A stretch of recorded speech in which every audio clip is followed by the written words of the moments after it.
Tonight's special features an amazing Chinese leader who created the economic powerhouse we all know China to be today.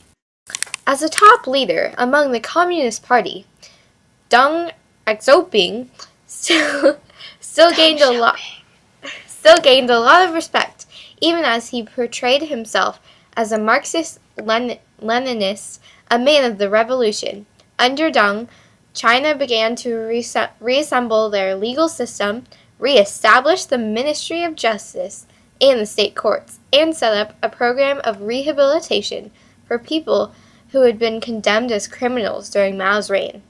After Mao's death in 1976, Deng Xiaoping came to power and began creating a global economy. He achieved this by launching the Second Revolution, which opened up China's economy to the rest of the world. In late 1978, China ordered 3 747 aircrafts, and Coca-Cola opened a factory in Changchun.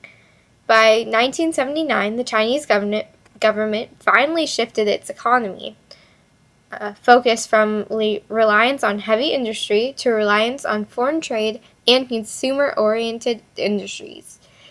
Deng also re-centralized the economy by abolishing agricultural communes and dividing up plots of land to peasants who were encouraged to raise and sell their own crops.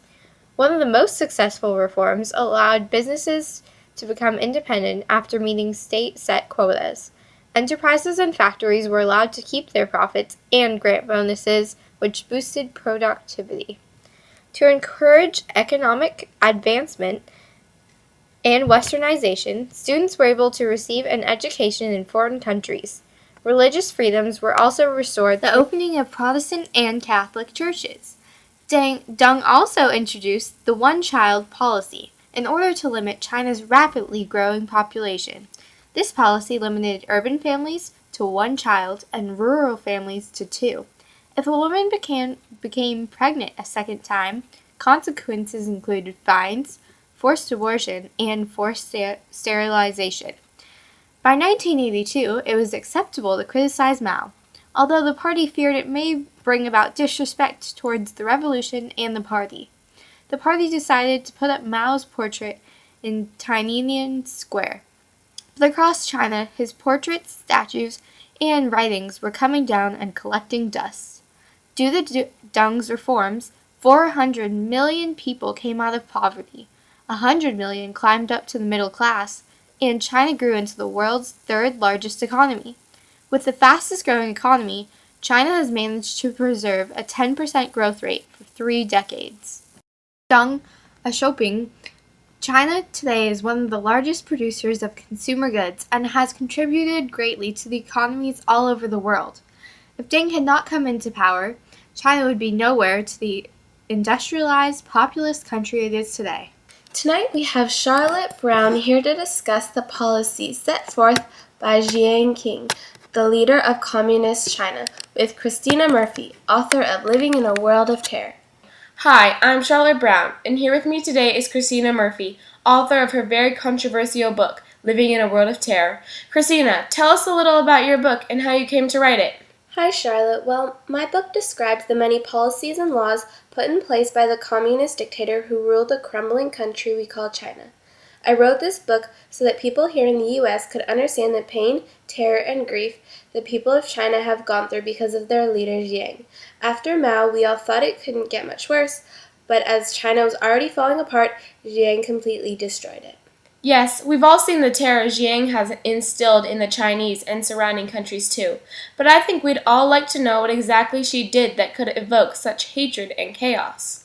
Yes. Well, during Mao's reign, Jiang didn't have much political power, but she did become involved with the Red Guards and head of the Cultural Revolution. Because of this, millions upon millions of bourgeois were savagely tortured, even killed, as both Jiang and Mao believed peasants would lead this cultural revolution. How do we know they were all innocent, middle-classers? Surely some of them had ideas of trying to overthrow this dictatorship. Funny that you say that. We have actually found this page, only one, but it is numbered page 1459, which leads us to believe that there were many more, that this government that is, a government list of suspects. Most everyone on that list is marked as counter-revolutionary, anti-communistic, or some other name that would be considered an enemy of the state. My goodness, that is amazing. What about the lower class, though? They must have been better off. No, actually, the lower class wasn't much better off than the middle class, since many were suspected counter-revolutionaries or anti-communistic. Moreover, peasants were forced into communes, where all the crops, which weren't plentiful, were given to the government and wages were next to nothing. As more and more people died, the amount of Red Guard and people in the Communist Party quickly shrunk, as even these people were often suspected of counter-revolutionary ideas and sent to camps or prison. It's amazing that so many people were executed and nothing was done at all. Why is that, do you think? Well, Mao reigned during the Cold War, when the United States was doing everything in their power to stop the spread of communism. After Mao took over and China replaced Taiwan in the UN, the United States desperately tried to demolish communism without directly getting involved. Once Jiang came to power, things just went downhill. We actually found this letter, sent from the U.S. to Jiang, telling them they would remove China from the UN if they didn't drop some of their harsh policies. Although being in the UN meant more power and respect for China, Jiang decided to withdraw from it herself. I think by doing so, she proved defiance and independence from the Western democracies. Oh, wow. These are some heavy topics. Now, Christina, if my sources are correct, you're a history teacher, right? Do you discuss these sort of topics with your students? No, Charlotte, of course not. However, it is important to make young adults aware of current situations that affect people all over the world.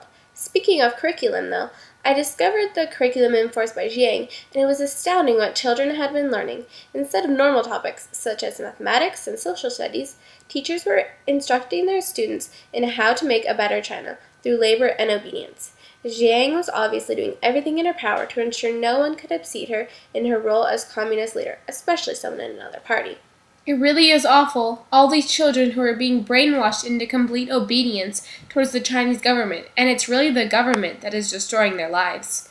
I know, it's just horrible, but not only that, with no education, the amount of skilled workers goes down, and therefore the amount of skilled jobs.